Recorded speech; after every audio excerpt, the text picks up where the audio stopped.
नमस्कार दोस्तों, उषा की आवाज चैनल में आप सभी का स्वागत है। हमारी आज की कहानी है रिश्तों में सोने की चमक नहीं, प्यार की चमक जरूरी है।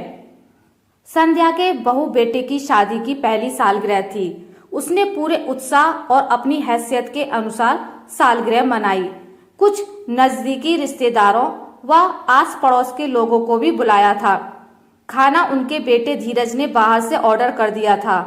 संध्या ने बेटे धीरज को पैंट शर्ट व बहू ऋतु को साड़ी और शगुन तोहफे में दिए।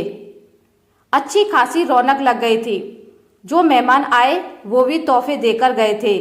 संध्या के पति नहीं थे। बेटे की नौकरी ठीक ठाक थी, गुजारा हो जाता था।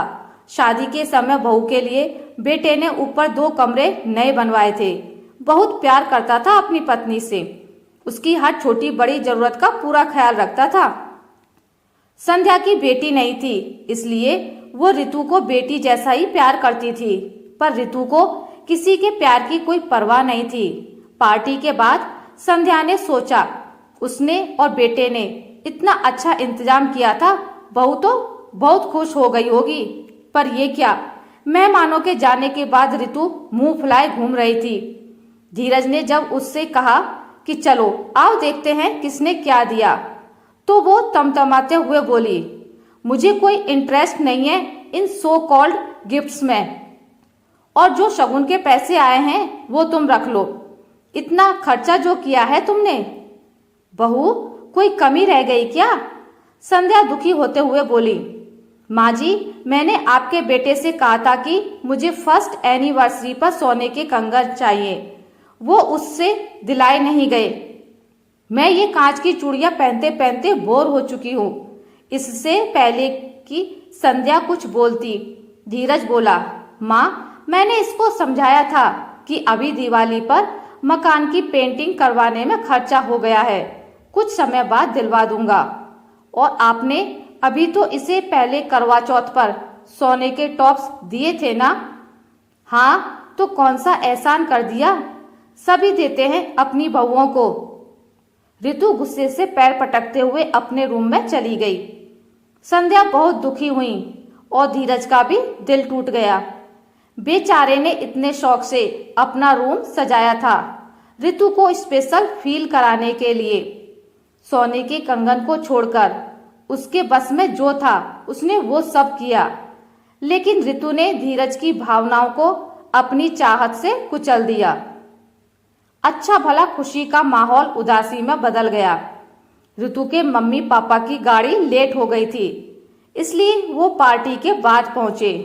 संध्या ने ऋतु के मम्मी पापा का अच्छे से स्वागत किया, पर ऋतु बड़े अनमने मन से अपने मम्मी पापा से मिली और फिर उन्हें सीधा अपने कमरे में ले गई। क्या हुआ बेटा, आज तो खुशी का दिन है, फिर तू इतनी उदास क्यों लग रही है? तेरी तबीयत तो ठीक है ना? ऋतु की मम्मी का बस इतना कहना था कि ऋतु जोर जोर से चिल्लाने लगी, आपने मेरी शादी कैसे कंगालों के घर कर दी?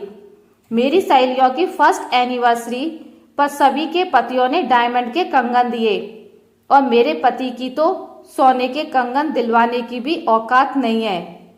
मुझे तो अपनी सहेलियों को बताने में भी शर्म आ रही है कि मुझे एनिवर्सरी पर एक मामूली सी साड़ी मिली है। ऋतु ऊट पटांग बोले जा रही थी। उसके मम्मी पापा उसे चुप करा रहे थे, मगर वो नहीं मानी। तभी धीरज और संध्या भी वहां आ गए। धीरज ने ऋतु के मम्मी पापा के आगे बड़ी शालीनता से अपनी बात रखी, तो वो बोले, बेटा, तुम्हें कुछ कहने की जरूरत नहीं है। हम जानते हैं तुम बहुत अच्छे पति हो, और संध्या जी एक अच्छी माँ ही नहीं, अच्छी सास भी हैं, जो अपनी बहू को बेटी की तरह प्यार करती हैं। कहीं ना कहीं हमारी ही परवरिश में कमी रह गई, जो हमारी बेटी अच्छी बहू नहीं बन सकी।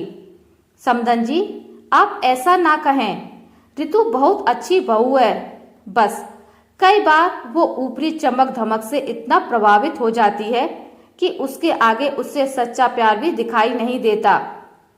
धीरे धीरे समझ जाएगी।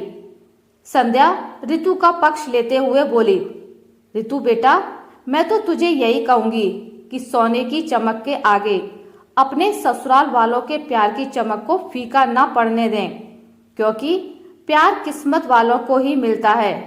तू तो जानती है ना कि तेरे दादा दादी ने कभी मुझसे प्यार नहीं किया और ना कभी बहू जैसा सम्मान दिया। सोने के कंगन की बात तो छोड़ो, उन्होंने कभी हमारी एनिवर्सरी पर विश तक नहीं किया। तुझे जो प्यार व सम्मान मिल रहा है उसकी कद्र कर, कहकर रितु की मम्मी रोने लगी। माँ को यूं रोता देखकर रितु का दिल पसीज गया। उसे अपनी गलती का एहसास हो गया। उसने अपनी मम्मी के आंसू पोंछे और फिर सारी कड़वाहट भुलाकर संध्या और धीरज से अपने व्यवहार के लिए क्षमा मांगी।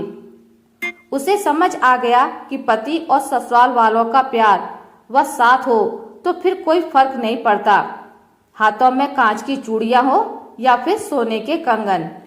आशा करती हूँ आपको मेरी आज की कहानी अच्छी लगी होगी।